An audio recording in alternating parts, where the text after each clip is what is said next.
as we decided last 10 minutes or 5 minutes, we give you an overview of what happened since the last presentation a month ago. People ask questions outside, so I put those questions for this presentation, and if I go straight to the higher one.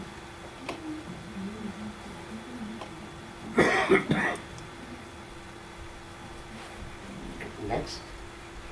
I can do it if you have it. There. I do.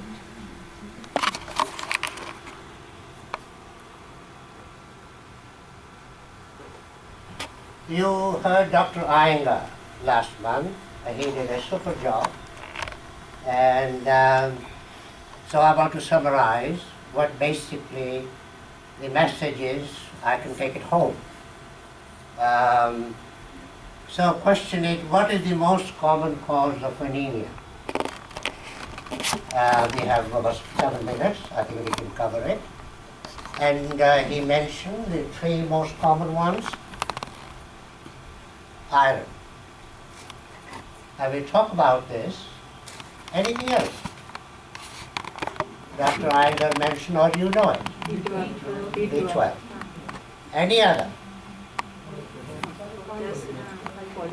Folic acid. That's what 3 main reasons Dr. Iyengar mentioned, and this is what we always talk about. And now he mentioned about the problem with the iron treatments. What are the sources of iron? Anybody? Apple. Okay. Now he mentioned, and we'll come back to that, there are 2 types. One is the heme iron, and the other is non-heme iron, H-E-M-E, heme iron. He mentioned very clearly, heme iron is the easiest one. When you take it, it is absorbed quickly. But unfortunately, that's in the meat. So I'm looking for a vegetarian source, and that's what it is. And I heard all foods have iron. Our requirement is so little. But some of these have very little, others have a lot more. So which is the one in that order from top to bottom? Cream of wheat. Cream of wheat is a lot of iron in it. Now, you probably didn't think of it. What's the next most one? Very rich. Tofu. Spinach comes way down. Tofu. Very high in iron. Next, lentils or dals. And then comes the, what did I do? Oh, sorry. Green leafy vegetables, in that order. This is the easiest answer, the enriched cereals. Dr. Iyengar particularly mentioned that if you cannot go anywhere, take the cereals which are enriched to a large extent. What is the best source of B12? Anybody? Pardon me? Okay. The most important source of B12 are the non-vegetarian foods. So, we are stuck. Dr. Iyengar mentioned one source. What is it?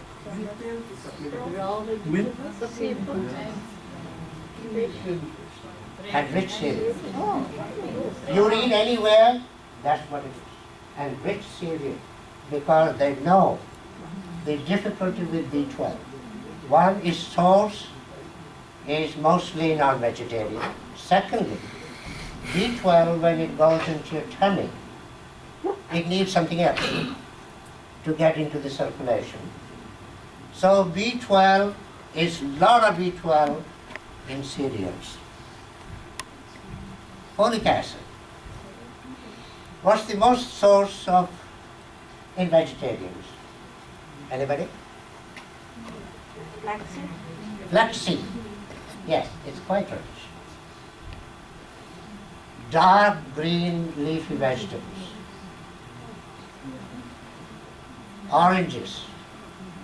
Lots of it. It's in that order: milk, nuts, and rich cereal. So we come back to the rich cereal again. So all those things are covered. What is the problem with iron that if you're taking iron pills? From your experience, what is the problem? Constipation. Some say my stomach is get irritated. And the one I already alluded to is the absorption. If you have heme, iron, which is non-vegetarian, it's easily absorbed.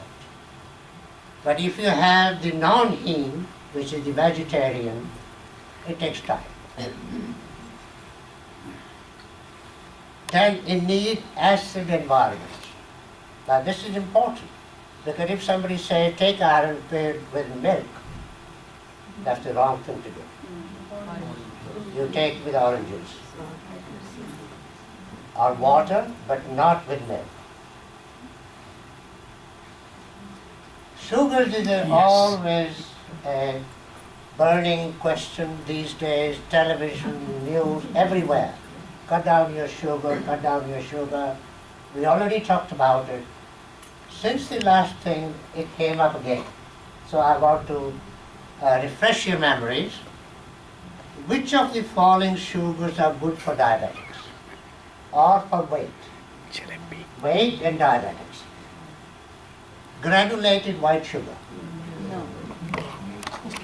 Honey.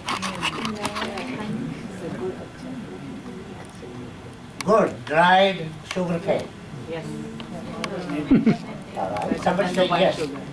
Just keep in mind. Maple syrup. Others. Jalebi. Jalebi. Molasses. Okay. Now let me come back to this. When you talk about the sugar content,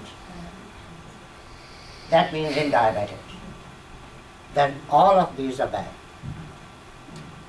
If you're not diabetic, then there's different story. Granulated white sugar, or bleaching, some people, all those things come into mind. So they will say good is better, honey is better, be it, so long as you're not diabetic. And if you have to take sugar, which we do need every day, so then you go with honey or good if you like. But if you're a diabetic and if you're thinking of sugar alone, then all of these are bad.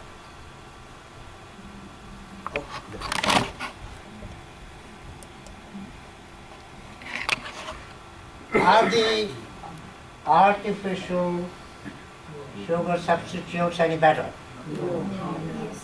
Last week somebody came, last month, recommended that this is the one you take it. So I looked at it and I tell you, all artificial sugar, these substitutes, you must look at it before you take it. Because their chemistry changes and it has side effects, serious side effects. So if you want to take it, it's good to study before you do it. Just a few more.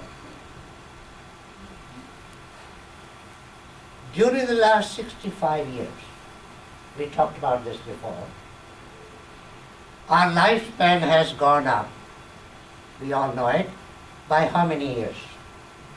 Don't, Kushori, don't say it. 50. Okay.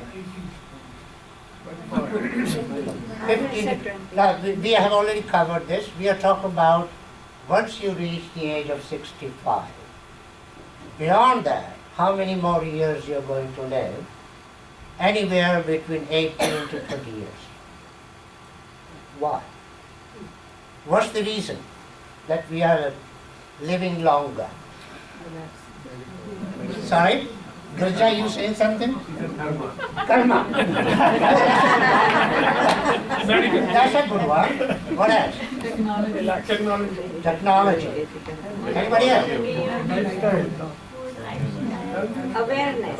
Sanitation and clean water. Look at the history of Canada. 130 years ago, the lifespan was only 40 years. And over the years, that's the first thing they did. Clean water sanitation. Second thing, better nutrition. And water with it, of course, comes in. What is the third one? Better doctor. Well, it's related. Let me come back. It's related. Now, if you tell me, at the age of 40, 60 years ago, people used to die, they used to die of what? Acute diseases, not chronic. Acute diseases. That's what happened. Better treatment of acute problems. So you can say the doctors, but I would give a credit to antibiotics and immunization. People may disagree, have their views, but that's what it is. But what has happened? The last 10 years of our life. So if you're living 20 years extra, what is your last 10 years of that 20 years? Can you guess? Yes or no? Unhealthy. Now, is there evidence to it? Yes, you see it on the television all the time. The Health Canada reports, WHO reports, the last 10 years on an average are unhealthy. Why? Everybody, without exception, they say it's the aging process. We said the bones get dry and this and that. Maybe. I think it's an important component. But what's the most important? Lifestyle. Lifestyle. Previous unhealthy lifestyle from childhood. That's the most important one. Others, genes, gender, ethnicity, may play minor component, but not more than the first two, particularly the middle one, previous unhealthy lifestyle. So I think we'll conclude with that. Sorry we took extra time. I just want to, Anand, mention to you, last time you mentioned compiling the foods or sort of thing. We are working on it. Hopefully within the next few months, we'll come up with a list of items, vegetarian, which will provide basic things. So we'll see you next month, and thank you for coming.